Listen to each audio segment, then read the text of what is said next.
China attempts to correct one wrong as it sentences one man for crimes it executed another for, and the former South Korean spy chief is sentenced to jail. Plus, Hong Kong police once more resort to pepper spray, and the latest in a TransAsia crash. For Tuesday, the 10th of February, this is the Asia Brief. Serial rapist and murderer Zhao Zhihong, who was behind the crimes for which an innocent man was executed, was finally sentenced to death for murder, rape, robbery, and theft at a Hohhot Intermediate People's Court yesterday. He was also fined 53,000 yuan, which is about $8,400, in addition to a 102,000 yuan fine awarded to civil plaintiffs, the parents of Hu Jilt, a young man wrongfully convicted and executed for Zhao's crimes. Hu Jilt was 19 when he was arrested in 1996. His arrest, trial, conviction, and execution only took 61 days and sparked severe outrage in China.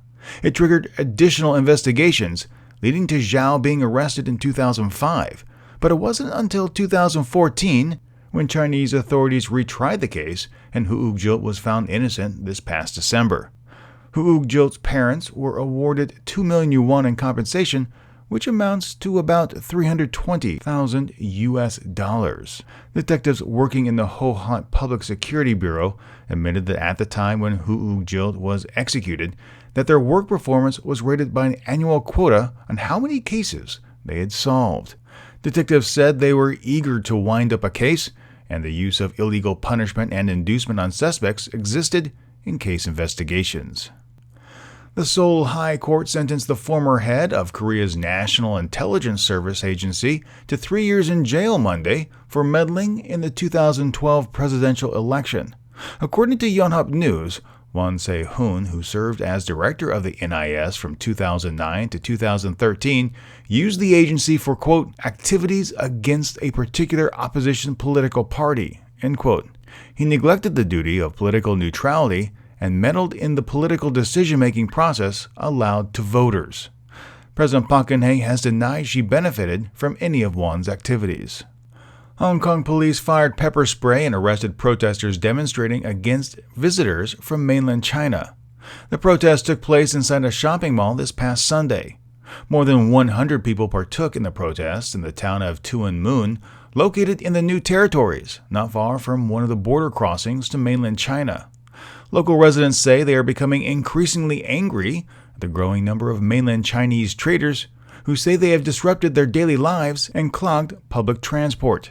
The parallel traders, as they're called, typically travel to Hong Kong by train to purchase items like iPads and milk powder and pretty much everything in between, taking advantage of Hong Kong's lower prices, wider selection, and what some say is better quality, and then traveled back to mainland China, avoiding heavy tariffs on their return.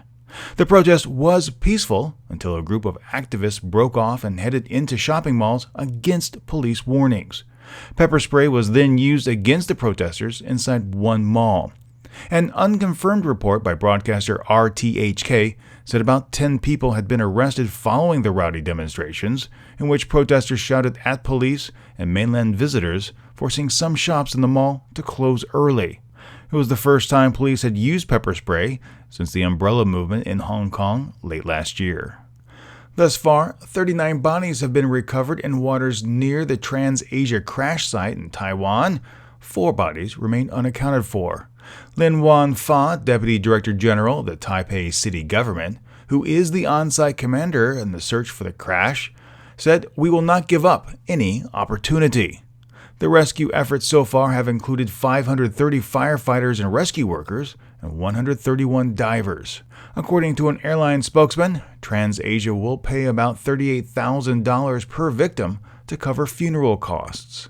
This past Friday, investigators said the plane's turboprop engines failed to provide enough lift for the ATR 72-600 aircraft. Officials from Taiwan's Aviation Safety Council revealed that voice and data recorders indicated that the right engine failed 37 seconds after takeoff.